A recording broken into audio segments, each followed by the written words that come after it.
kita akan belajar mengenai faktor bentuk atau shape vector. Kenapa kita belajar faktor bentuk atau shape vector ini? Seperti kita ketahui di depan bahwa ketika kita menghitung misalnya delta P atau menghitung Reynolds, kita menggunakan diameter partikel. Diameter partikel tersebut kita identikan mirip dengan bola. Padahal sebenarnya bahan isian itu bentuknya macam-macam. Ada yang bentuknya tidak reguler, ada yang bentuknya seperti silinder atau cubes atau yang lain. Sehingga disinilah pentingnya kita belajar faktor bentuk atau shape vector untuk mengkorelasikan dengan bola. Untuk mengkorelasikan bentuk partikel yang berbeda-beda dengan bola. Diameter ekivalen biasanya didefinisikan sebagai diameter bola yang memiliki volume yang sama seperti partikel. Jadi misalkan bentuk material kita itu adalah cube, kemudian kita tahu volumenya. Nah, setelah itu kita bisa menghitung diameter partikelnya dengan cara menganggap bahwa volume dari cube itu sama dengan volume bola. Sehingga kita bisa mendapatkan dp bolanya berapa. Itu seperti itu. Itu adalah konsep diameter ekivalen yang biasa kita pakai. Nah, sphericity atau faktor bentuk atau PCS itu sebenarnya didefinisikan sebagai luas permukaan bola yang memiliki volume yang sama dengan partikel dibagi dengan luas permukaan aktual partikel atau SP. Untuk bola sendiri, SP adalah pi dp kuadrat, volume partikelnya adalah pi dp pangkat 3/6. Ini untuk bola. Sehingga PCS untuk bola kita bisa tuliskan pi dp kuadrat per SP.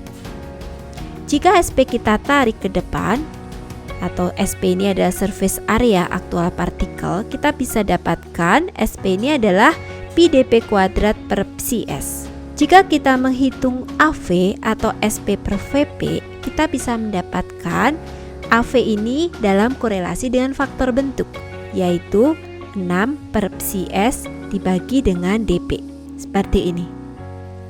Sehingga AV kita bisa tuliskan ulang, yaitu SP per VP sama dengan 6 per PCS per dp, di mana AV adalah luas permukaan spesifik partikel. Dengan korelasi yang ada di depan, di mana kita bisa menghitung A, di mana A itu adalah AV kali 1 minus epsilon, kita bisa masukkan AV di sini, maka kita bisa mendapatkan A atau rasio total luas permukaan pada unggun terhadap volume total unggun. Nah, ini adalah beberapa contoh bahan isian. Ada bentuk barrel saddle seperti ini, racing ring seperti ini. Jadi tidak semuanya bentuknya seperti bola. Untuk granular material, sulit menghitung volume aktual dan luas permukaan untuk menghitung diameter ekivalen.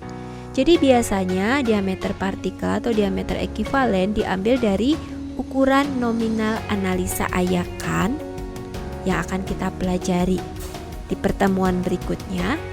Kemudian bisa juga dengan menggunakan pengukuran panjang secara visual atau mikroskopik. Pengukuran panjang secara mikroskopik misalnya menggunakan karakterisasi seperti SEM, secondary electron microscopy. Jadi mikroskop yang bisa membesarkan ukuran partikel beribu-ribu kali lipat besarnya. Kita bisa dari situ memprediksi, ukuran partikelnya segini. Kemudian luas permukaan ditentukan dengan percobaan adsorpsi. Kemudian faktor bentuk bisa dihitung dengan persamaan seperti ini, yaitu PCS adalah pi dp kuadrat per SP. Nah, SP dari percobaan adsorpsi, dp dari ini tadi, ukuran nominal analisa ayakan atau pengukuran panjang secara visual atau secara mikroskopik. Untuk silinder dan cube, di mana diameter sama dengan panjang, diameter nominal atau L kadang digunakan sebagai pengganti diameter ekivalen karena AV-nya sama dengan AV bola, yaitu 6 per dp. Untuk kolom packing seperti ring dan saddles juga menggunakan nominal size untuk mendefinisikan faktor bentuk. Nominal size itu kita akan pelajari di analisa ayakan di pertemuan berikutnya. Ini adalah tabel faktor bentuk atau shape vector yang diambil dari buku Genkoplis dan yang ini dari buku McCabe. Di sini kita bisa lihat untuk bola atau spheres faktor bentuknya adalah 1 karena untuk bentuk-bentuk yang lain itu dikomparkan dengan bola, sehingga untuk bola sendiri kita set 1. Kemudian untuk cubes itu sekitar 0,81, untuk silinder di mana diameter sama dengan H itu 0,87. Dan untuk bahan isian lain seperti racing ring, sand, crush glass kita bisa lihat di data di tabel ini. Partikel yang tidak equidimensional di mana misalnya contoh untuk kasusnya silinder di mana diameter tidak sama dengan panjang. Diameter itu dikarakterisasi itu sebagai second longest major dimension.